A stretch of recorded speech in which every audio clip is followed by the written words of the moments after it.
Welcome to session 3 of our unit 5 of the financial modeling course. In this session, we are considering the stationarity of time series data. By the end of this session, you should be able to define the stationarity of time series and state the statistical properties of a stationary series. You should also be able to use the lag operator in differencing operations to achieve stationarity. And also, you should be able to test a series using both graphical and format tests for stationarity. And finally, you should be able to describe the class of random walk model. Stationarity. A stationary time series has properties independent of the time at which the series is observed. That is, we are saying that the time series are constant over time. A series exhibiting a trend or seasonality is therefore non-stationary. So with stationarity, we should be able to observe the lack of either seasonality or trend patterns within the dataset. An example of a stationary time series is white noise. Its properties are the same irrespective of the time period over which it is observed. So we are saying that a white noise is an example of a stationary data where it is random and its values are the same irrespective of changes in time. For a return series that's YT to be considered stationary, it should possess the following properties. One, it should be constant, that is, the mean of the time series does not vary with time. And the mean is constant over time. And also the variance should also be constant over time. So we are saying both the average, which is the mean, should be constant, and the variance should also be constant. And that the correlation among the series, that is the correlation between two time series points, depends on their separations and not on the time. So we are looking at the separations being the actual changes between the values of like a stationary series. So not necessarily the time that parts ways or that differentiate the time series data, rather it is the separation itself. Differencing. Differencing is simply the transformation of the series into a new series where the values are the difference between the consecutive values. The series plot of the Ghana Stock Exchange Index in Figure 3 was non-stationary, but finding the log difference rendered the series stationary in Figure 4. This demonstrates that a way to make non-stationary time series stationary is simply by computing the differences between the consecutive observations. Sometimes the first difference is all we need to make the data stationary, while the second difference is sometimes required in some form of series. So what we are simply saying is that it is enough for us to perform the first differentiation and have some series become stationary, but in some cases it is always difficult, so we have to keep differencing, and sometimes we have to even conduct a second or third differentiation in order to have a stationary data. A care must be taken in order to end up over differencing, which will affect the relevance of our data itself. While the use of logarithms has a specific meaning in terms of returns, there is the need for us to understand that the real reason why we use them in time series data or in differencing is simply to stabilize the variance of a time series data. The differencing that follows helps stabilize the mean of a time series by removing changes in the level of a time series, and therefore removes or reduces any trend and seasonality that will be present in the original series. Also, another quick way to check for the stationarity of a time series is to plot the autocorrelation function as shown in figure 5. So this is figure 5. This is the autocorrelation function plot as we saw in our earlier unit where we were plotting the autocorrelation function. So the left figure shows the plot of the level which falls so slowly. So here we're talking about the fall. So here it is falling so slowly. On the right side, the autocorrelation plot falls sharply. So this is what we are talking about. So this is the autocorrelation plot which falls sharply. So here the falling of the return series or the lags of the return series is quite sharp compared to here where it falls so slowly. A non-stationary series decays slowly while a stationary series falls sharply. So this exhibits a stationary series and this exhibits a non-stationary series as this falls sharply there's a sharp fall. So look at how this plot looks like. It falls sharply, but this one falls slowly because assuming from 0 to 0.20 or the like 20, you could see that there was this slow fall. That is, the reduction was very slow and it wasn't sharp as it was in this case. So, but there are also formal tests that are used in testing for stationarity. Among them are the augmented, the Dickey-Fuller test, the augmented Dickey-Fuller test, the Kwiatkowski, Philip, the Kwiatkowski, Philip, and Schmidt, which is a KPSS test, and also we have the Philip Perron test, among other tests. We will study this in our next slide. So as we said earlier, there are several formal tests for checking the stationarity of time series other than using the autocorrelation plot function, and these are termed as the unit root test. So in short, when we say we are testing for unit root, it simply means we are testing for the existence of stationarity among a return series or among the series of an asset or price series of an asset. Some of these include, as we earlier said, the augmented Dickey-Fuller test, the Kwiatkowski, Phillips, Schmidt, and Sheen, as the KPSS in short test, and the Philip Perron test. But in this course, we are only going to limit ourselves to the augmented Dickey-Fuller test. So here you could see that the null hypothesis of the augmented Dickey-Fuller test is that we are assuming that the series is non-stationary. So the series is non-stationary, indicating that there is no stationarity in the series.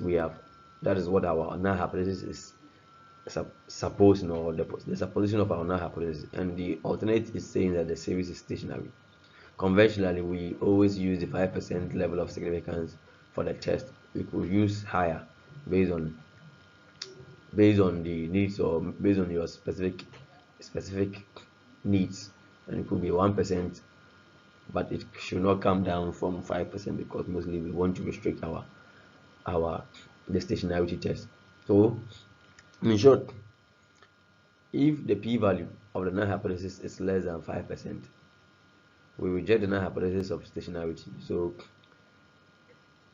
we reject the fact that there is stationarity in the series. So if the probability value is less than 5%, so we need a value more than 5% for us to fail to reject that there is no stationarity.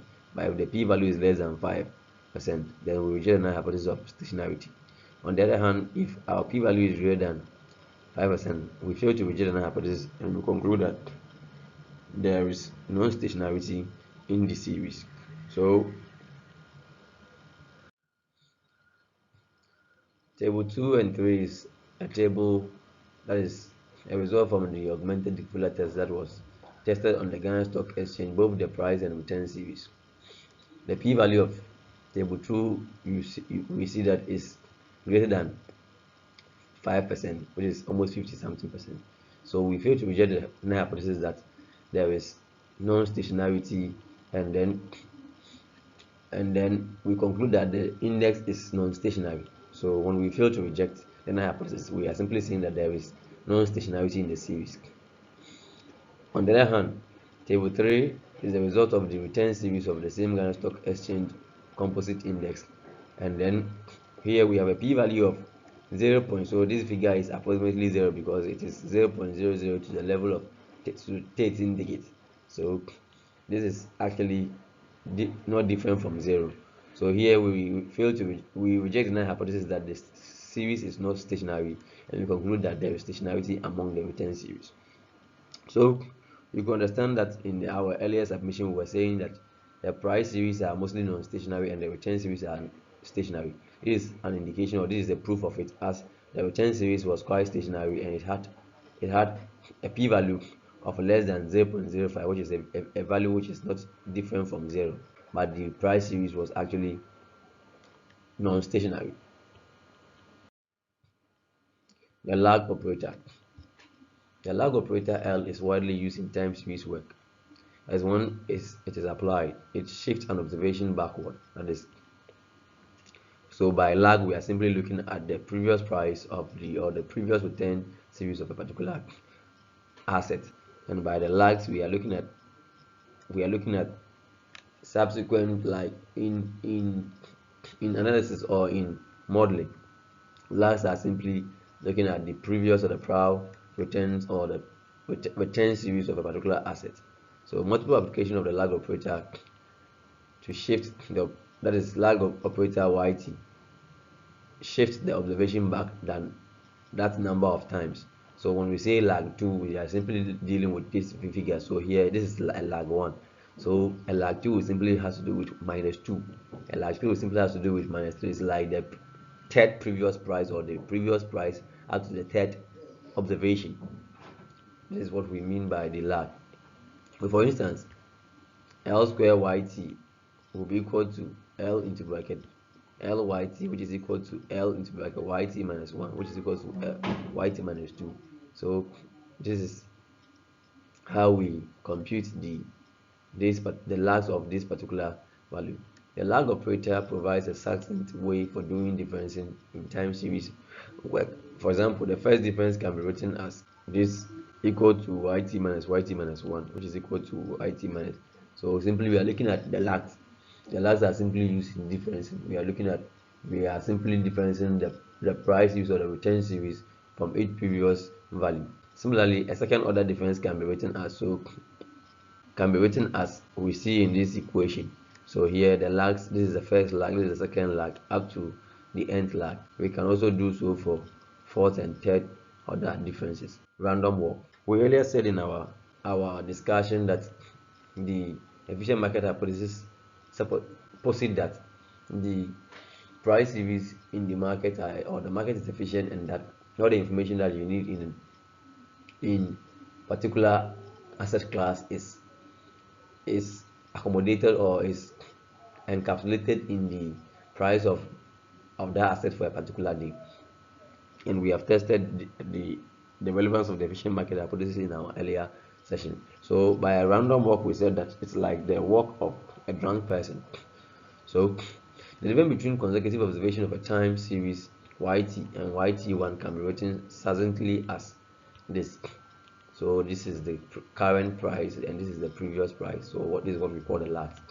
If this difference is a white noise, then we can equate the above equation to this. So this is assuming this represents the white noise. Then if we see that the white noise is random or exhibits a random walk, we are simply saying that it is independent and identically distributed, and it has a mean or an average of 0, and it possesses also a variance. Thus we have YT minus 1 equal to the error term or the white noise. So we are simply looking at a white noise, simply looking at a random variable that we cannot predict its value, and its value is simply random.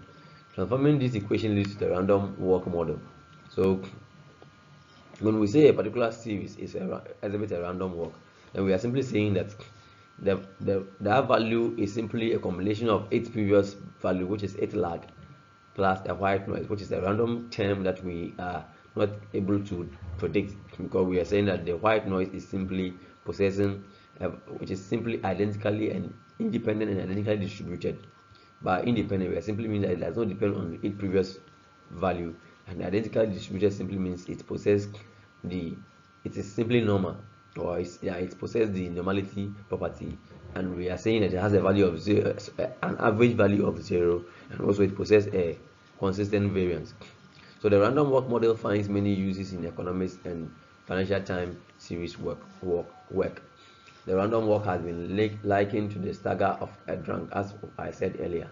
So it's like you cannot predict the movement of a drunk person, the same way you cannot predict the value or you cannot predict in the case of a random walk. When we say a series exhibits a random walk, we are simply saying that it cannot be predicted, as it possesses the walking or the movement of a drunk person. And the graph of the random walk model shows long periods of trends up or down with a tendency to move unpredictably in the direction. When we take the expectation of the equation above, we get 0. So when we take the expectation of this equation, we are going to get 0. That is that we cannot predict the movement in the equation. So the random walk is shown in the equation below. So these are the equation which shows the existence of a random walk. So the expectation of the yt should be equal to the expectation of the yt minus 1 plus the error term. And if we are to find the difference between these values, so if we were to take the expectation of the white noise, we are likely to get we are saying that this one is equal to this and this. So making this the subject simply means that we are going to subtract the previous value, expectation of the previous value, from the expectation of the current value, and we are going to get 0, because the expectation of a white noise is simply 0. The value, or the expected value of a white noise, is simply 0. So you have to note that these differences is based on assumption of stationarity of the series, that is the yt. Hence, the forecasts from a random walk model are equal to the last observation, that is the value of the last observation. We are assuming that its value is simply the value of the last observation, as there is no difference between this and this, because we are saying that if you subtract this from this, we are likely going to get 0. So if it simply means that they are not different, or they are not far apart, because future movements are unpredictable and are equally likely to be up or down. So that is what we mean by the random walk. We are assuming that the future price will not increase or it will not decrease, even though it will, but we don't know the pattern for which it will increase, or the direction. So it will be 0 in our estimation. The random walk model is used naive in forecast. So in this session, we have defined the stationarity of time series and stated that we have stated the statistical property of a stationary series. We have used the lag operator in differencing operation to achieve stationarity, and we have also tested a series using both graphical and formal tests for stationarity, and described a class of random walk models. Thank you. Thank you once again for your attention as we meet the end of today's discussion. Hope to meet you again in our next session.